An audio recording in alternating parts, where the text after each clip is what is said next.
Hello student, good morning, जय श्री राम। आज की तारीख है 7 दिसंबर 2023। आज के करंट अफेयर क्वेश्चन में आप सभी का स्वागत है। स्टूडेंट, हमारे पड़ोस में एक शादी है तो उसके लिए थोड़ा सा जल्दी मुझे करना पड़ रहा है क्योंकि वहाँ भी जाना होता है। आपको पता है कि गांव में कैसे एक दूसरे का सहयोग करना पड़ता है, तो इसलिए थोड़ा सा आज की क्लास को मैनेज कर लेना। कल से हम जो है आपका लल्लन टॉप क्वेश्चन भी ऐड कर लेंगे। तो आज का करंट अफेयर क्वेश्चन बहुत ही इंपॉर्टेंट है। बस आप सभी से रिक्वेस्ट है कि वीडियो जो है 10 से 15 मिनट की रहेगी, तो थोड़ा सा आज मैनेज करेंगे, फिर इसके बाद हम कल अपना पूरा कंटेंट लेकर आपके सामने आ जाएंगे। ठीक है, तो चलिए शुरू करते हैं बिना टाइम वेस्ट किए हुए आज के अपने पहले करंट अफेयर क्वेश्चन को, जो कि कुमार गौरव सर के करंट अफेयर से लिए गए हैं। पहला प्रश्न हो जाता है हमारा, सिपरी की वैश्विक 100 हथियार उत्पाद कंपनियों की सूची में भारत की किस कंपनी को शामिल किया गया है? तो सिपरी की वैश्विक 100 हथियार उत्पाद कंपनियों की सूची में भारत की किस कंपनी को शामिल किया गया है? तो आपका सही जवाब हो जाएगा उपर्युक्त सभी, यानी कि Hindustan Aeronautics, Bharat Electronics, Mazagon Docks. तो इन तीनों कंपनियों को जो है सिपरी की वैश्विक 100 हथियार उत्पाद कंपनियों में शामिल किया गया है। इसकी व्याख्या देखते हैं। सिपरी जो है ये कहाँ का संगठन है, यानी कि यह कहाँ का ऑर्गेनाइजेशन है? तो यह जो है स्टॉकहोम स्वीडन का है। ठीक है, सिपरी कहाँ का है? तो स्टॉकहोम स्वीडन का है। स्टॉक की राजधानी का क्या नाम है? स्वीडन की राजधानी का क्या नाम है? स्टॉकहोम। ठीक है, ये आप याद रखेंगे। इसके बाद जो है सिपरी में जो है एक लिस्ट जारी की गई है जिसका क्या नाम है? वैश्विक 100 हथियार उत्पाद कंपनी। इसमें जो है भारत की 3 कंपनियों को शामिल किया गया है, जिसमें आपका हो जाता है HAL यानी हिंदुस्तान एरोनॉटिकल्स लिमिटेड। ठीक है, और दूसरा हो जाता है BHE भारत इलेक्ट्रॉनिक लिमिटेड, ये दूसरा हो जाता है। तीसरा हो जाता है आपका मझगांव डॉक्स।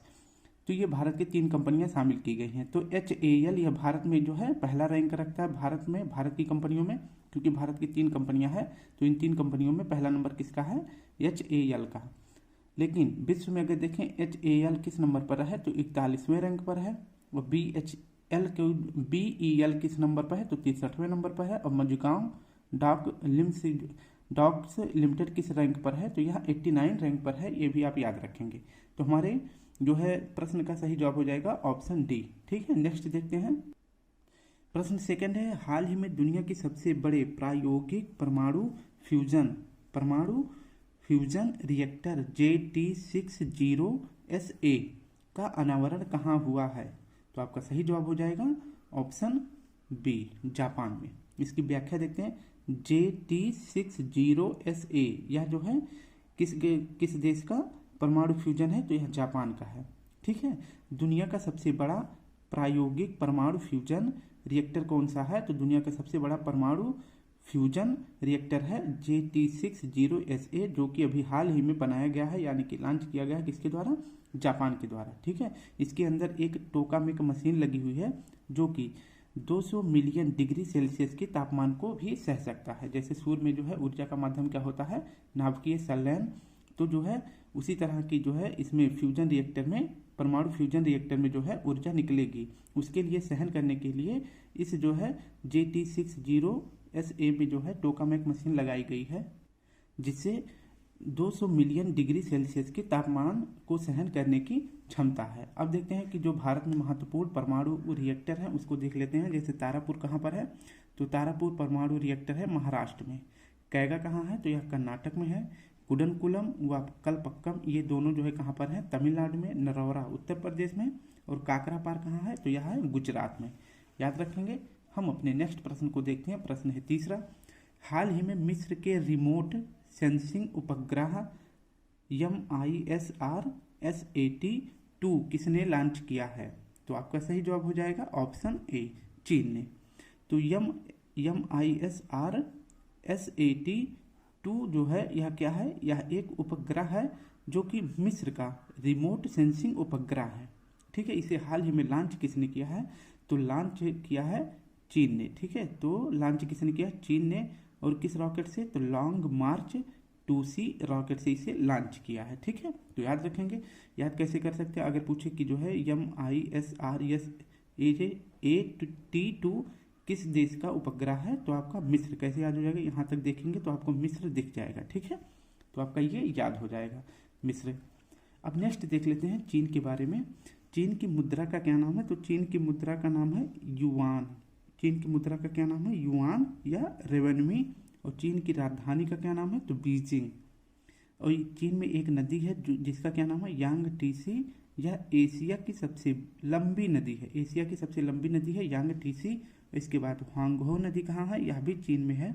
इसे जो है शोक कहते हैं, किस देश का, तो चीन का शोक कहते हैं, चीन का शोक किसे कहते हैं, ह्वांगहो नदी को। और इसके बाद चीन में एक मरुस्थल है, उस मरुस्थल का क्या नाम है, टकला मकान मरुस्थल। यह कहाँ है, यह भी चीन में है। अब हम अपने चौथे प्रश्न को देखते हैं। हाल ही में मंगल ग्रह पर मार्स रोवर मिशन की कमान संभालने वाली पहली भारतीय महिला कौन है, तो आपका सही जवाब हो जाएगा option D. Mars rover mission की कमान संभालने वाली पहली महिला कौन बनी है, तो डॉक्टर अक्षता कृष्ण मूर्ति। इसकी व्याख्या देखते हैं। इसकी व्याख्या, डॉक्टर अक्षता कृष्णमूर्ति को मार्स यानी मंगल ग्रह का जो रोवर मिशन था उसकी कमान को संभालने वाली पहली भारतीय महिला बनी है। जो मार्स रोवर था, ठीक है, यानी कि मंगल ग्रह पर टेस्टिंग करने के लिए जो मार्स रोवर भेजा गया था, किसके द्वारा था, तो ये इसरो का, यानी था यह भारत का, लेकिन इसे लॉन्च किसने किया था, तो इसे लॉन्च किया था अमेरिका की नासा एजेंसी ने, ठीक है, इसे लॉन्च किया था। तो जो है जब इसे नासा ने लॉन्च किया था, और लॉन्च जो मंगल ग्रह पर लैंड करा कब, तो जो मंगल ग्रह पर लैंड किया था मार्स का रोवर 2021 में लैंड कर दिया गया था। तो उस समय पर अध्यक्ष कोई दूसरा था। अभी जो है हाल ही में, और जो मंगल ग्रह पर रोवर लैंड किया था उस रोवर का क्या नाम था, तो परसिवरेंस था, ठीक है। एक बार फिर से व्याख्या देखेंगे। नासा ने जब मार्स रोवर को लॉन्च किया था और जब वह लैंड करा मंगल ग्रह पर, कब लैंड करा था, तो 2021 में। और जो मंगल ग्रह पर रोवर लैंड किया था उसका क्या नाम था, परसिवरेंस, ठीक है, परसिवरेंस उसका नाम था। तो इस अभी जो है हाल ही में जो है 2023 में जो मार्स रोवर मिशन था उसकी कमान संभालने वाली कौन बना दी गई है, तो डॉक्टर अक्षता कृष्णमूर्ति। इससे पहले कोई दूसरा था, ठीक है। तो याद रखेंगे, मंगल ग्रह पर मार्स रोवर की मिशन को कमान संभालने वाली पहली भारतीय महिला कौन बन गई है, डॉक्टर अक्षता कृष्णमूर्ति। और इसके बाद पहला ऑप्शन देख लेते हैं, प्रेरणा देवस्थली। ये जो है युद्धपोत की कमान संभालने वाली पहली भारतीय महिला अधिकारी बनी है, कौन, प्रेरणा देवस्थली, युद्धपोत की, ठीक है, ये याद रखेंगे, ठीक है। और कौन सा युद्धपोत था, तो था INS त्रिकंद, ठीक है, त्रिकंद हो जाएगा, ठीक है, टी से हो जाएगा त्रिकंद, लिख देते हैं पूरा। तो ये हो गया आपका त्रिकंद। और यह कहाँ पर है, कार्य कर रहा है, तो यह गोवा में कार्य कर रहा है। तो इसकी कमान संभालने वाली पहली भारतीय महिला अधिकारी कौन है, तो वो प्रेरणा देवस्थली है। लेकिन हमारे प्रश्न का उत्तर क्या है, डॉक्टर अक्षता कृष्णमूर्ति, जो कि मार्स रोवर मिशन की अध्यक्ष पद की कमान संभालने वाली पहली भारतीय महिला बन गई है। नेक्स्ट, विश्व रेडियो संचार सम्मेलन कहाँ प्रारंभ हुआ, तो आपका सही जवाब हो जाएगा ऑप्शन बी। विश्व रेडियो संचार सम्मेलन कहाँ प्रारंभ हुआ है, UAE यानी यूनाइटेड अरब अमीरात में। इसकी व्याख्या देखते हैं। विश्व रेडियो संचार सम्मेलन 2023, इसका आयोजन कहाँ किया गया है, तो इसका आयोजन किया गया है UAE में। इसके अध्यक्ष कौन बने हैं, तो इसके अध्यक्ष हैं मोहम्मद अल रस्मी, ठीक है, अल रस्मी जो है इसके अध्यक्ष हैं। और जो है विश्व रेडियो संचार सम्मेलन का आयोजक कौन रहा है, कौन सा संगठन रहा है, तो ITU यानी इंटरनेशनल टेलीकॉम यूनियन जो है इसका संचालक रहा है। और विश्व रेडियो संचार सम्मेलन जो है हर चौथे साल पर एक बार इसका आयोजन किया जाता है। और पहली बार इसका आयोजन कब किया गया था, तो पहली बार इसका आयोजन किया गया था 1995 ईस्वी में, कहाँ पर, जिनेवा में, ठीक है। तो अब देख लेते हैं ITU का जो है स्थापना कब किया गया था, तो ITU का फुल फॉर्म होता है इंटरनेशनल टेलीकॉम यूनियन, और इसकी स्थापना हुई थी 1865 ईस्वी में। और ITU का जो है मुख्यालय कहाँ है, तो इसका हेडक्वार्टर है जिनेवा में, ठीक है। छठा प्रश्न देखते हैं। हाल ही में तालिबान संचालित अफगान सरकार को औपचारिक मान्यता देने वाला पहला देश कौन सा है, तो जो अफगानिस्तान में तालिबान सरकार है उसको एक देश के तौर पर मान्यता किसने पहले दिया है, तो सही जवाब आपका हो जाएगा चीन ने, ठीक है। तो अब इसकी व्याख्या देख लेते हैं। अफगानिस्तान की राजधानी क्या है, तो इसकी राजधानी है काबुल। यहाँ पर जो है अभी 2021 से पहले USA यानी अमेरिका की जो है आर्मी वहाँ पर काम कर रही थी, तो इस हिसाब से वहाँ पर तालिबानों का जो है मतलब अधिकार नहीं था। तो वहाँ पर जो है एक गवर्नमेंट सरकार चल रही थी अफगानिस्तान में, किसके द्वारा चलाई जा रही थी, तो USA के जो आर्मी थे वहाँ पर जो है आतंकियों को मतलब रोकने के लिए कार्य कर रही थी, लेकिन जो है 2021 में जो है अमेरिका की जो आर्मी थी उसे जो है अपने देश में बुला लिया गया। तो जो है 2021 में तालिबान उस पर अफगानिस्तान पर अधिकार कर लिया। ठीक है, तो 2021 से जो है अफगानिस्तान में तालिबान सरकार की क्या रही है, तालिबान आतंकी संगठन का सरकार बन गया है। ठीक है, तो 2021 से वहाँ पर किसका सरकार है, तालिबानियों का। तालिबानी जो है वह एक आतंकवादी गतिविधि को बढ़ावा देता है, यानी कि कह सकते हैं कि जो तालिबानी है वो एक आतंकवादी संगठन होता है। अब देखते हैं, तो इसे अभी हाल ही में इन तालिबान की जो सरकार है इसको मान्यता दे दिया कि हाँ तालिबान भी एक देश चला सकता है। इसको मान्यता किसने दिया, चीन ने। ठीक है, तो तालिबान में अभी तक सिर्फ 3 देशों की एम्बेसी है। कौन कौन से देश की, तो चीन की, रूस की और पाकिस्तान की। इन 3 देशों की एम्बेसी कहाँ खोली गई है, तो अफगानिस्तान में। इसे आप याद रखेंगे। अब हम अपने नेक्स्ट प्रश्न को देखते हैं। हमारा नेक्स्ट प्रश्न है, तेलंगाना के नए मुख्यमंत्री कौन है। आपको अभी पता है कि जो है 5 राज्यों में चुनाव हुआ है, जिनमें से 3 राज्य में बीजेपी की सरकार बनी है, एक राज्य में जो है कांग्रेस की सरकार बनी है, और जो एक राज्य है वहाँ पर जो है जो क्षेत्रीय दल है वहाँ पर उसका पार्टी बन गया है, यानी वहाँ पे सीएम बन गए हैं क्षेत्रीय पार्टी के। ठीक है, तो अब देखते हैं कि आपके ऑप्शन इस प्रकार हैं। तो तेलंगाना के नए मुख्यमंत्री कौन बने हैं, तो अनुमुला रेवंत रेड्डी। तो आप याद रखेंगे, रेवंत रेड्डी जो है तेलंगाना के नए मुख्यमंत्री बनाए गए हैं, जो कि कांग्रेस के हैं। इसकी व्याख्या देखते हैं। तेलंगाना जो है 2014 में, यानी 2 जून 2014 में अस्तित्व में आया था। आंध्र प्रदेश से इसे काटकर तेलंगाना को नया राज्य बनाया गया था, और उस समय पर भारत का नवीनतम राज्य था किस नंबर का, तो 29वें नंबर का था, क्योंकि तब जम्मू कश्मीर एक में था। जम्मू कश्मीर और लद्दाख जो है ये दोनों एक ही में थे। ठीक है, तो 29वां राज्य बनाया गया था। तो और अगर पूछा जाए कि भाषाई आधार पर भारत का पहला राज्य कौन बना था, तो भाषाई आधार पर पहला राज्य बना था आंध्र प्रदेश 1953 ईस्वी में। ये भी आप याद रख सकते हैं, पॉइंट है जीके का, याद कर सकते हैं। इसके बाद क्या होता है, तेलंगाना कब बना था, तो 2014 में, और भारत के 29वें राज्य के तौर पर यह बना था।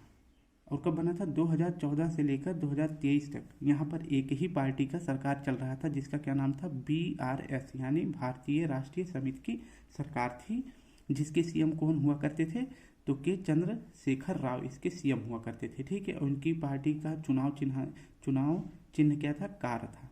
लेकिन अभी जो है, जो अभी 2023 में विधानसभा का चुनाव हुआ था, उसमें जो है के चंद्रशेखर राव की पार्टी हार जाती है। ठीक है, और किसने हराया, तो वहाँ के मतलब जो सीएम उम्मीदवार थे अनुमुला रेड्डी जी, जो कि ये कांग्रेस के प्रतिनिधि थे। ठीक है, तो अब जो है कौन बनाए जा रहे हैं, तो अनुमुला रेड्डी तेलंगाना के सरकार बनाई जा रही है। मतलब ये शपथ कब लेंगे, तो 7 दिसंबर को ये शपथ लेने वाले हैं, ये भी आप याद रखेंगे। अब आपको बता दें कि जो है तेलंगाना में लोकसभा सीट कितनी है, 17 है। राज्यसभा सीट कितनी है, तो 7 है। और विधानसभा सीट जिस पर अभी हाल ही में चुनाव हुआ है, तो 119 सीट है, जिसमें से जो है 64 सीट जीता किसने, कांग्रेस ने। तो क्या कांग्रेस अब किसे अपना सीएम बना रही है, तो अनुमुला रेवंत रेड्डी जी को। ठीक है, तो हमारा सही जवाब क्या हो जाएगा, ऑप्शन सी, तेलंगाना के नए सीएम बनेंगे रेवंत रेड्डी जी। नेक्स्ट प्रश्न है, हाल ही में पहला एशियाई रेंजर फोरम कहाँ आयोजित हुआ, तो आपका सही जवाब हो जाएगा ऑप्शन बी। तो पहला एशियाई रेंजर फोरम, पहली बार इसका आयोजन कहाँ किया जा रहा है, तो अपने भारत में किस जगह पर, तो गुवाहाटी में। ठीक है, गुवाहाटी कहाँ है, असम में। ठीक है, रेंजर शब्द का मतलब क्या होता है, रेंजर शब्द का मतलब होता है जो प्राकृतिक विरासत के सच्चे संरक्षक होते हैं। ठीक है, इन्हें क्या कहा जाता है, तो इन्हें रेंजर कहा जाता है। गुवाहाटी घोषणा पत्र से ही जो है भारत में एशियाई रेंजर फोरम की स्थापना की जाती है। ये भी आप पॉइंट याद कर सकते हैं। अभी जो है हाल ही में गुवाहाटी में एक पुरस्कार प्रदान किया गया, जिसका क्या नाम था, वन दुर्गा संरक्षक पुरस्कार। यह जो है 3 राज्य की महिलाओं को यह पुरस्कार दिया गया है। ठीक है, 3 राज्य की महिलाओं को कौन सा पुरस्कार दिया गया है, वन दुर्गा संरक्षक पुरस्कार। कौन कौन से पुरस्कार हैं, गुजरात की महिलाओं को, मेघालय की महिलाओं को और राजस्थान की महिलाओं को यह पुरस्कार दिया गया है। नेक्स्ट प्रश्न है हमारा 9वां प्रश्न है, हाल ही में पुरुष वॉलीबॉल क्लब विश्व चैंपियनशिप 2023 कहाँ प्रारंभ हुई, तो इसका सही जवाब हो जाएगा ऑप्शन ए, कर्नाटक में। ठीक है, अब देखते हैं पुरुष वॉलीबॉल क्लब विश्व चैंपियनशिप 2023 का आयोजन पहली बार कहाँ किया जा रहा है, तो भारत में। ठीक है, भारत के किस शहर में, बेंगलुरु कर्नाटक में। इसमें जो है 6 टीम भाग लेने वाली है, और इसमें पहली बार भारतीय टीम भी शामिल होगी, ठीक है। और उस टीम का क्या नाम है, तो टीम का नाम है अहमदाबाद डिफेंडर्स। टीम का क्या नाम है, अहमदाबाद डिफेंडर्स। यह जो है पहली बार इसमें भारतीय टीम भाग लेने वाली है पुरुष वॉलीबॉल क्लब विश्व चैंपियनशिप में, ठीक है।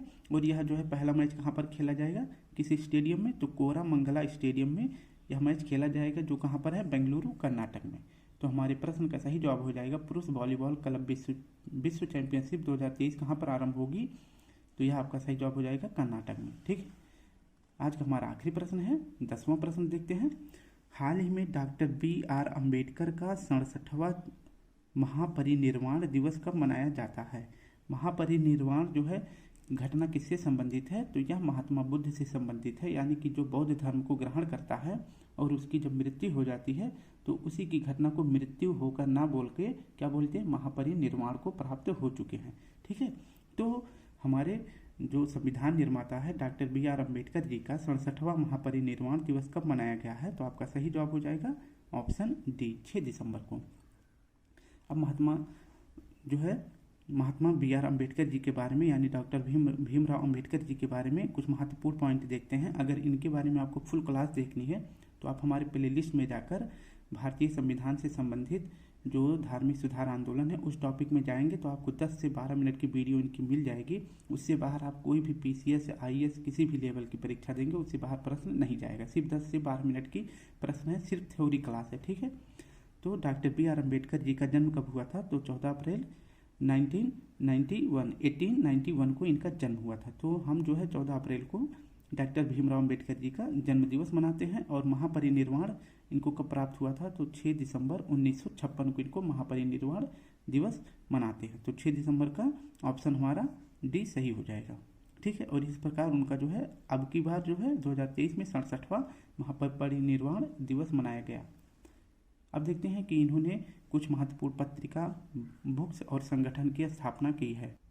तो भीमराव जी ने 2 पार्टी की स्थापना की थी, इंडिपेंडेंट लेबर पार्टी पहला हो जाता है और बहिष्कृत हितकारिणी सभा की स्थापना जो है भीमराव अंबेडकर जी ने करी थी। इनकी पत्रिका का क्या नाम था, तो इनकी पत्रिका का नाम था मूक नायक पत्रिका। और इनकी पुस्तक का क्या नाम है, तो जातियों का अंत इनकी पुस्तक का नाम है। 1932 में किसके साथ इनका पूना पैक्ट हुआ था, तो 1932 में पूना पैक्ट हुआ था। इसमें जो है किसके साथ बैठक हुई थी, तो डॉक्टर BR अम्बेडकर जी थे और महात्मा गांधी जी थे, ठीक है। तो महात्मा गांधी और डॉक्टर भीमराव अम्बेडकर जी के बीच में पूना पैक्ट हुआ था 1932 ईस्वी में। तो हमारे प्रश्न का सही जवाब हो जाएगा ऑप्शन डी, जो डॉक्टर भीमराव अम्बेडकर जी को 67वां ज्ञान प्राप्ति महापरिनिर्वाण प्राप्त हुआ था, वह तारीख थी 6 दिसंबर को, ठीक है। तो स्टूडेंट ये हमारा 10 प्रश्नों का कलेक्शन कंप्लीट हो जाता है। आप सभी बस वीडियो को पूरा देखें, लास्ट में 1 लाइक, 1 शेयर, 1 कमेंट जरूर करें। 1 से 2 दिन मैनेज कर लेना, बाकी मैं सब कुछ कवर कर दूंगा। तो कल फिर मिलते हैं। आज के लिए आप सभी को प्यारा सा जय हिंद, जय भारत।